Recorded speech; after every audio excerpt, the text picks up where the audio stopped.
Hello mga idol, musta na po kayo? Pasensya na kayo, medyo matagal po tayong hindi nakapag-upload ng mga video kasi busy po. Ang inyong lingkod, Tutumil TV. Pasensya na po kayo mga idol. So ngayon, gumawa ako ng video tungkol sa Pupo. So, nagkaroon ba ako ng Pupo account? Ito po yung aking Pupo account.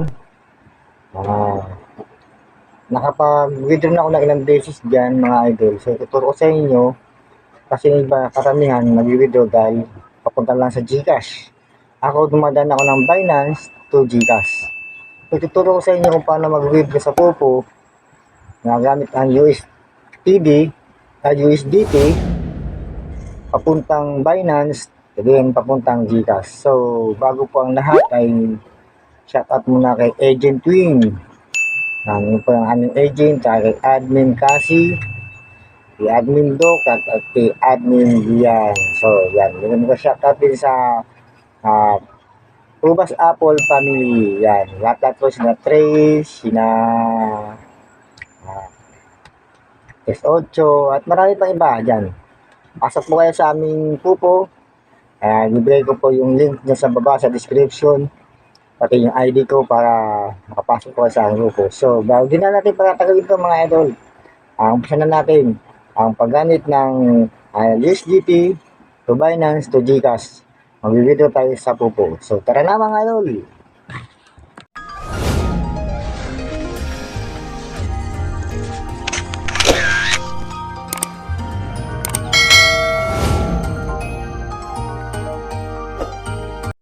Hello guys, welcome back sa aking channel. Long time no see guys, matagal-tagal tayong hindi nakapag-upload dahil busy po tayo. Andito tayo ngayon sa aking pupo. Tuturo ko sa inyo kung paano tayo mag-withdraw to Binance to GCash mga idol. Ayan, ito pong aking account sa pupo. Kasi dito tayo nag-busy, ayan. Meron tayong 393 points po yan. Convert to dollar yan natin mamaya para tayo makapag-withdraw mga idol. So ayan, tingnan natin, click natin tong withdraw para makita natin kung ilang dollars na po ang ating points. Ayun, 11.74 dollars na po ang ating kita dito sa pupo.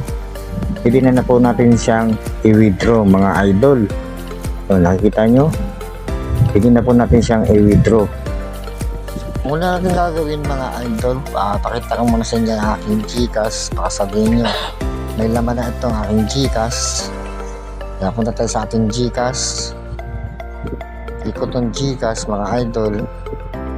Ayan, loading po siya. Nakita nyo, 18 pesos lang ang laman ng ating GCash, 18.01. So punta po tayo ng Binance mga idol. Ito natin magpa-process kung paano tayo mag-withdraw. Open natin ang Binance. Open natin Binance, zero balance din ang nakalagay sa taas mga idol. Nakita nyo yan. So nakita nyo itong araw na baliktaran dito sa kulay yellow. I-click po natin ito. Pagka-click natin ang deposit mga idol, click natin itong deposit, then mag-type tayo ng USDT.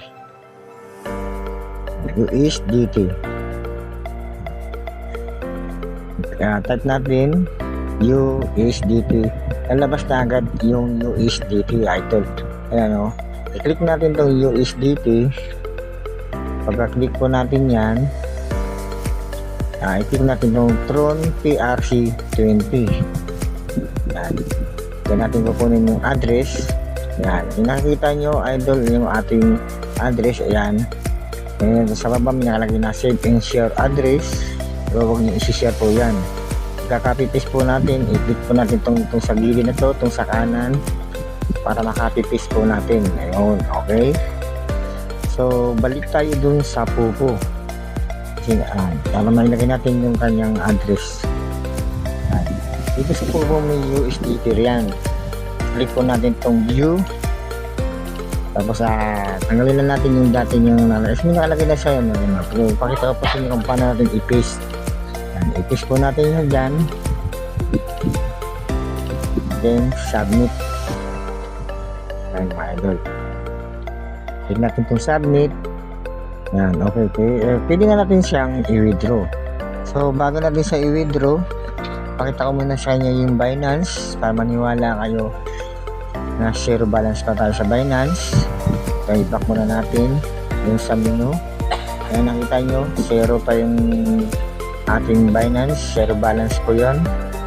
So, balik tayo sa Pupo para ating i-withdraw ng ating dollars. Ayan. So, i-click na natin itong withdraw, then confirm. Ayan. Mami-message ngayon si Pupo doon sa ating message. Kaya tingnan natin kung nag-message na po siya.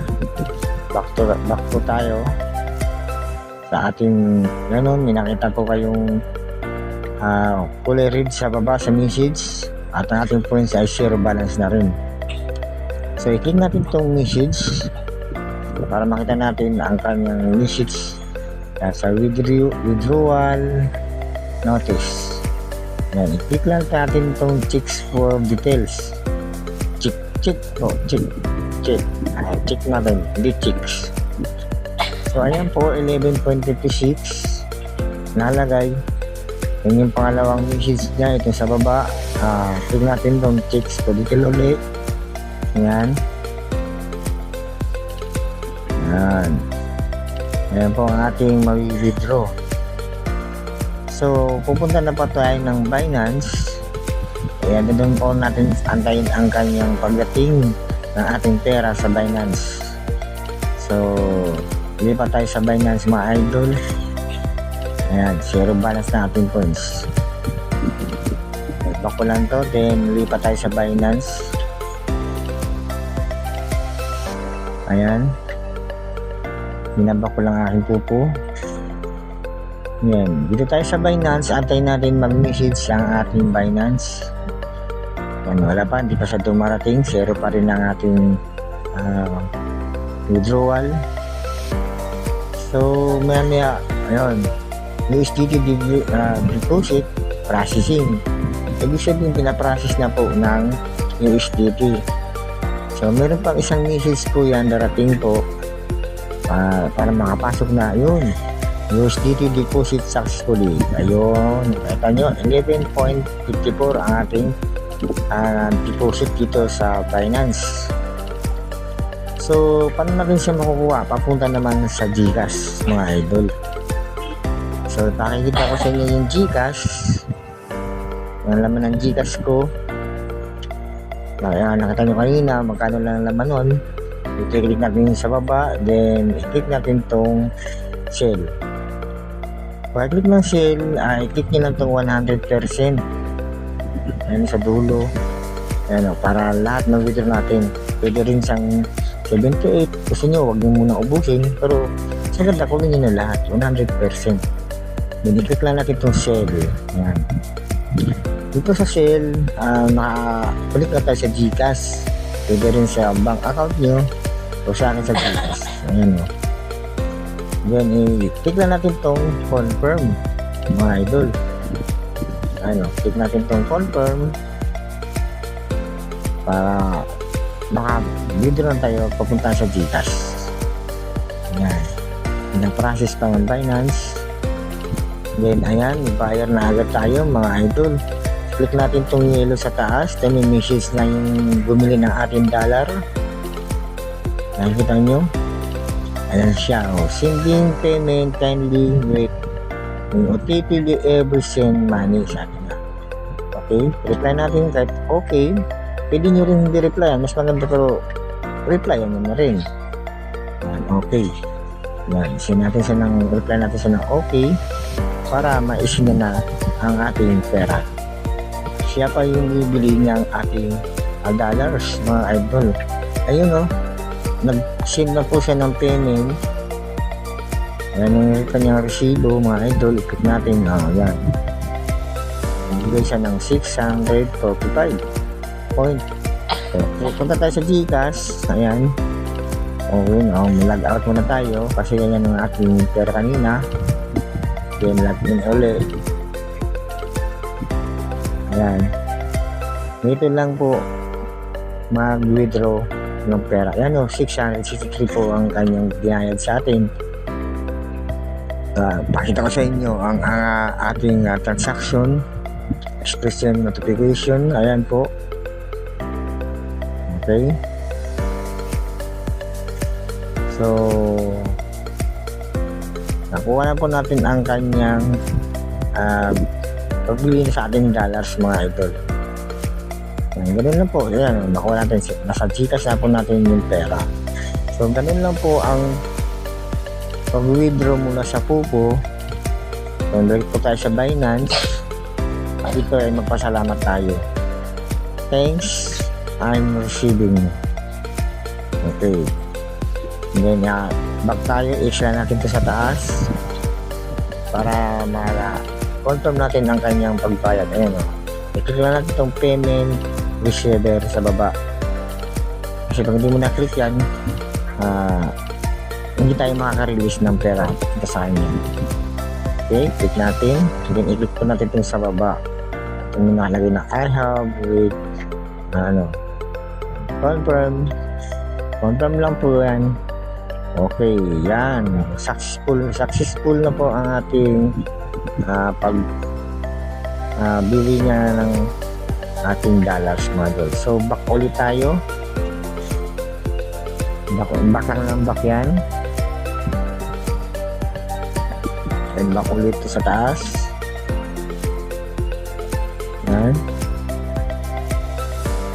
Ayun. O, yun ang bumalik ulit siya sa zero balance ang ating Binance.